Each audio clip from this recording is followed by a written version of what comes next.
BJP media நேயர்கள் அனைவருக்கும் வணக்கம். நான் உங்கள் சேகர். இன்றைக்கி நான் ஒரு 2 விஷயத்தை பற்றி பேசலான்னு இருக்கிறேன். ஒன்று என்னென்னா, இந்த கச்சத்தீவு மீட்பு சட்டசபையில் தீர்மானம் நிறைவேற்றியிருக்காங்களா இந்த டிஎம்கே அரசாங்கம். இன்னொன்று என்னென்னா, டிஎம்கேவோட எம்பி ஆர் ராசா. அந்த ஆர் ராசா யாருன்னா நீலகிரி தொகுதி எம்பி.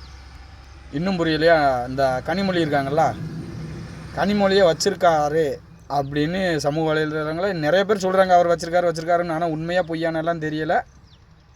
ஆனால் அப்படி தான் இப்போ ஆர் ராசானாலே கனிமொழின்னு சொன்னால் தான் எல்லாத்துக்கும் தெரியுது.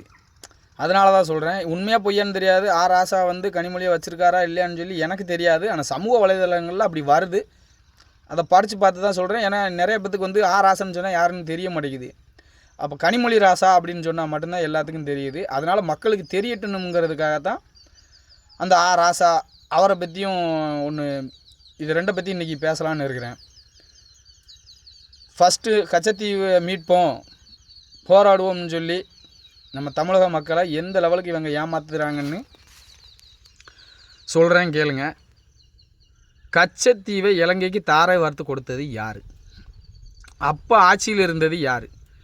கச்சத்தீவை அப்போ இலங்கைக்கு கொடுக்கும்போது இங்கே ஆட்சி பண்ணிக்கிட்டு இருந்த முதல்வராக இருந்த கருணாநிதி அவர்கள் என்ன பண்ணிக்கிட்டு இருந்தார்? அப்போ மத்தியில் ஆட்சியில் இருந்தது யாருன்னா காங்கிரஸ் அரசாங்கம். அம்மா இந்திரா காந்தி அம்மையார் பிரதமராக இருந்தாங்க. காங்கிரஸ் கூட இந்த டிஎம்கேக்காரன் கூட்டணியில் இருந்தாங்க. கச்சத்தீவை இலங்கைக்கு கொடுத்துட்டா தமிழக மீனவர்கள் ரொம்ப கஷ்டப்படுவாங்க. அதனால் அவங்களுக்கு மிகப்பெரிய பிரச்சனைகள் வைக்கும்னு சொல்லி அப்போவுமே பாராளுமன்றத்தில் இருந்த எங்கள் முன்னாள் பிரதமர் ஐயா வாஜ்பாய் அவர்கள் கடுமையாக எதிர்த்தார். நீங்கள் தமிழக மீனவர்களுக்கு செய்த மிகப்பெரிய துரோகம் இதனால் அவங்க மிகப்பெரிய அளவு பாதிக்கப்படுவாங்கன்னு சொல்லி மிகப்பெரிய கண்டனத்தை பாராளுமன்றத்திலே சொன்னாங்க. இதனால் தமிழக மீனவர்கள் எவ்வளோ கஷ்டப்படுவாங்கன்னு நீங்கள் தெரியாமல் இதை இலங்கைக்கு கொடுக்குறீங்க வைக்கிங்கன்னு சொல்லி அப்போவே. ஆனால் அப்போ எம்பியாக இருந்த டிஎம்கேக்காரனும் ஒன்றுமே சொல்லலை, ஏடிஎம்கேக்காரனும் அங்கே எம்பியாக அந்த தமிழக மக்கள் சார்பாக அவங்கள போட்டு செலக்ட் பண்ண டிஎம்கேக்காரனும் ஒன்றும் சொல்லலை, ஏடிஎம்கேக்காரனும் ஒன்றுமே சொல்லலை. ஆனால் பாரதிய ஜனதா கட்சியும் அதை அப்போது தலைவராக இருந்த ஐயா வாஜ்பாய் அவர்களும் தான் கடுமையாக எதிர்த்தாங்க. இங்கே நம்ம தமிழகத்தில் பாரதிய ஜனதா கட்சி கோர்ட்டுக்கு போச்சு. பாரதிய ஜனதா கட்சி தான் நீங்கள் கச்சத்தீவை இலங்கைக்கு கொடுக்கக்கூடாது, நீங்கள் இலங்கைக்கு கொடுத்துட்டீங்கன்னா இங்கே தமிழக மீனவர்கள் மிகப்பெரிய அளவில் பாதிக்கப்படுவாங்க, தயவு செஞ்சு கொடுக்காதீங்க. இது இவங்க இந்த டிஎம்கே காரனும் ஏடிஎம்கே காரனும் காங்கிரஸும் தமிழக மக்கள் மேலே பாசமாக இருக்காங்கக்காக நடிக்காங்க. அப்போ இருந்து இப்போ வரைக்கும் நடிச்சுக்கிட்டு தான் இருக்காங்க. அப்போ கச்சத்தீவை நீங்கள் கொடுத்தீங்களே டிஎம்கே காரங்க, அப்போ நீங்கள் என்ன பண்ணினீங்க? கச்சத்தீவை கொடுத்தா நீ கூட்டணியில் தானே இருந்தால் நாங்கள் கூட்டணியில் வெளியே வந்துடுவோம் அப்படின்னு நீ என்ன போராட்டம் பண்ணின, என்ன ஆர்ப்பாட்டம் பண்ணின? அதை தடுத்து நிறுத்த என்ன செஞ்ச சொல்லு. நீ தான் கையெழுத்து போட்டு கச்சத்தீவை இலங்கைக்கு கொடுத்த. இப்போ நடிக்க. ஏன்னா தமிழக மக்களை நீங்கள் எவ்வளோ காலம் தாண்டா முட்டாளாக இருப்பீங்க? என் அன்பார்ந்த தமிழ் சொந்தங்களே, என் உயிரினு மேலான என் தமிழ் உறவுகளை, தயவு செஞ்சு கொஞ்சம் யோசிச்சு பாருங்க. நமக்கெல்லாம் ஆண்டவன் மூளையை கொடுத்துருக்கான், யோசிக்கக்கூடிய திறமையை கொடுத்துருக்கான். இந்த டிஎம்கேக்காரன் நம்மளை எவ்வளோவெல்லாம் கேவலமாக நினச்சிக்கிட்டு இருக்கான்னு நீங்களே பாருங்களேன். கச்சத்தீவை இலங்கைக்கு கொடுத்தது டிஎம்கே அரசாங்கமும் மத்தியில் ஆட்சியில் இருந்த காங்கிரஸ் அரசாங்கமும். தூத்துக்குடியில் ஸ்டெர்லைட் ஆலையை கொண்டு வந்தது காங்கிரஸும், இங்கே தமிழகத்தில் டிஎம்கே தான் அப்போ ஆட்சியில் இருந்தாங்க அவங்க. ஆனால் இவங்க தான் கொண்டு வந்தாங்க, இவங்க தான் எல்லாமே பண்ணினாங்க. இந்த மீத்தேன் திட்டம் சொல்கிறாங்கல்ல, அதுவும் காங்கிரஸ் அரசாங்கம் தான் கொண்டு வந்துச்சு. கையெழுத்து போட்டது டிஎம்கே அரசாங்கம் தான். அது மக்கள் விரோத இதுன்னா இப்போ சரி, ஏன்னா மக்களை ஏமாற்றணும்ல, நம்ம மக்கள் ஏமாளி இல்லை, தமிழக மக்கள் ஒன்று சொன்ன உடனே மறந்துடுவோமே. இப்போ இவங்க எதிர்க்கிற மாதிரி நடிக்காங்க. இதே மாதிரி தான் நீட்டு தேர்வை நாங்கள் ஒழிப்போம்னா, நீட்டு தேர்வை கொண்டு வந்தது காங்கிரஸ், கையெழுத்து போட்டது டிஎம்கே அரசாங்கம். இப்படி மக்களுக்கு இந்த டிஎம்கே அரசாங்கம் நம்ம தமிழக மக்களுக்கு எதுவுமே பண்ணவே இல்லை. என் அன்பு தமிழ் சொந்தங்களே, கொஞ்சம் நல்லா யோசிச்சு பாருங்கள். எல்லா இந்தியாவில் இருக்கிற அத்தனை மாநிலத்துலேயும்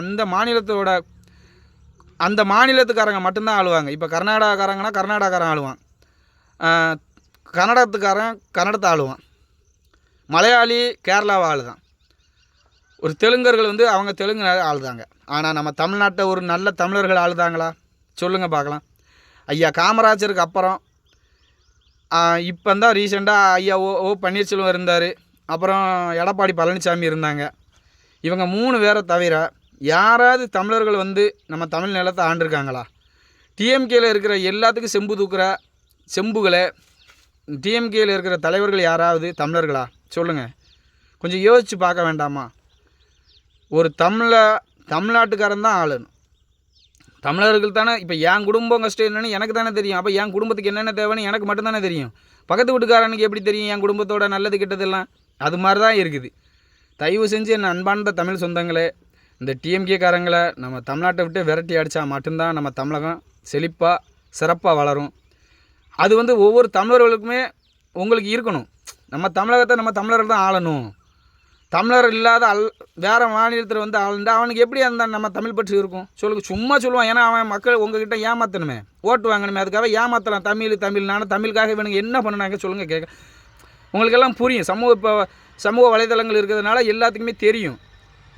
தமிழ்னு சொல்கிறாங்களா, இவன் தமிழுக்காக என்ன பண்ணனா? இதை நம்ம எல்லாரும் கேட்கணும்ல. காசியில் தமிழ் சங்கத்தை ஆரம்பித்தது பாரதிய ஜனதா கட்சி, எங்கள் தலைவர் மோடி எல்லாம். அப்புறம் எந்த நாட்டுக்கு போனாலும் எந்த மீட்டிங் அட்டன் பண்ணாலும் நம்ம தமிழை ஒரு உதாரணமாக நம்ம தமிழில் இருக்கிற ஏதாவது ஒரு நூல்களை பற்றி உதாரணம் சொல்லி தான் அவர் ஸ்டார்ட் பண்ணவே செய்வார். அந்த லெவலுக்கு நம்ம தமிழை வளர்க்குறதுக்காக எங்கள் பாரதிய ஜனதா கட்சி அத்தனை பேரும் தான், யாரையும் குறிப்பிட்டு சொல்ல முடியாது, அத்தனை பேரும் பாரதிய ஜனதா கட்சிக்கு தமிழ் மேலே அவ்வளோ பற்றோடு இருக்கிறாங்க. அதனால் அந்த டிஎம்கேவோட அந்த கச்சத்தீவு நாடகத்தை தயவு செஞ்சு தமிழக மக்கள் வந்து புரிஞ்சுக்கிறணும். அடுத்ததாக இந்த ராசா, கனிமொழி ராசா, டிஎம்கேயில் இருக்கிற யாருமே பொட்டு பூவு தாலி வச்சுக்கக்கூடாதுன்னு சொல்கிறாங்க. அப்போ முக ஸ்டாலினோட மனைவி துர்கா ஸ்டாலினையும் இவர் சொல்கிறாரா? அந்நியார் துர்கா ஸ்டாலின் அவர்களே, நீங்களும் இதை கேட்கணும். நீங்களும் தான் பொட்டு வச்சுருக்கீங்க, தாலி வச்சுருக்கீங்க, பூ வச்சுருக்கிறீங்க. அப்போ உங்களையும் பார்த்து ராசா, கனிமொழி ராசா அவர்கள் வந்து சங்கின்னு சொல்கிறாரா? இது வந்து அது அவங்களோட கடமை. இது ஒரு முஸ்லீமை பார்த்து நீ தொப்பி போடாத, தாடி வைக்காத, உங்கள் பெண்கள் வந்து பர்தா அணியக்கூடாதுன்னு இந்த ராசாவால் தைரியமாக சொல்ல முடியுமா? சொல்லிவிட்டு நடமாட முடியுமா? விட்டுருவாங்களா? அப்போ இந்த ஒரு என்ன சொல்கிறது, ஒரு மான மரியாதை இல்லாதவன், சூடு சுரணம் இல்லாதவன் தானே ஒரு ஹிந்துக்களை பற்றி, ஹிந்து மதத்தில் உள்ள நம்பிக்கைகளை பற்றி இவன் தவறாக பேசுகிறான். அப்போ இந்த இஸ்லாம் மதத்தில் உள்ள அந்த பெண்கள் எல்லாம் பர்தா போட்டு வராங்களே, அது அவங்க உரிமைனா, இந்த பொட்டு வச்சுக்கிறதும் பூ வச்சுக்கிறதும் தாலி கட்டிக்கிறதும் இது இந்து மதத்தில் உள்ள அவங்களோட உரிமை தானே, அவங்க மத கொள்கை தானே. ஏன் எதுக்கு இந்து மதத்தில் உள்ள மத கொள்கையில் மட்டும் நீ தலையிடுதா வைக்க? நீ எல்லா மதத்தையும் சொல்லு. முஸ்லீம் மதத்தில் என் அன்பார்ந்த சகோதரிகள் வந்து மித்த சகோதரிகள் மாதிரி ஒரு நகை நட்டு போட முடியல, பூ வைக்க முடியல. சரி, நகை நட்டு போட முடியல, பூ பொட்டு வைக்க முடியல, அவங்க பர்தா போட்டு மொத்தத்தையும் அவங்க சுதந்திரத்தை வைக்காங்க. அதே மாதிரி ஆண்கள் யாரும் குள்ளா போடக்கூடாதுன்னு நீ சொல்ல பார்க்கலாம். ஏன் சொல்ல மாட்டேங்க? சொன்னால் வாயிலே போட்டுருவாங்கன்னு. அப்போ இந்த இந்துக்கள் மட்டும் கேன பயிலுக. தயவு செஞ்சு தமிழர்கள் அனைவரும் கொஞ்சம் சிந்திச்சு பார்க்கணும். நீ பொதுவாக ஒன்று சொல்கிறேன்னா எல்லாத்துக்கும் சொல்லு. அது ஏன் இந்து மதத்தில் உள்ளதை மட்டும் ஒன்று சொல்கிற, மித்த மதத்தை மட்டும் ஏன் பேச மாட்டேங்கியா? அவங்க வைக்கிறது தொப்பி வைக்காதன்னு சொல்லு, பர்தா போடாதன்னு சொல்லு, அதை ஏன் நீ சொல்ல மாட்டேங்கிற? தயவு செஞ்சு தமிழர்கள் அனைவரும் நீங்கள் இதெல்லாம் கேள்வி கேட்கணும். ஏன் கேள்வி கேட்க மாட்டேங்கிங்க? ஏன் உங்களுக்கு உணர்ச்சிகளே வர மாட்டேங்குது? இதே இது உன் தமிழ் குடியாக இருக்கிறவன் வேறு ஜாதியாக இருக்கான், அதனால் எப்படி சண்டைக்கு போகிறேன்? எவனோ வந்து உன் மதத்தை பற்றி இப்படி கேவலமாக பேசுகிறான். உனக்கு ஏன் இது சூடு சோரணம் வர மாட்டேங்குது? மித்த மதத்தை பற்றி பேச முடியுதா இவனுங்களால்?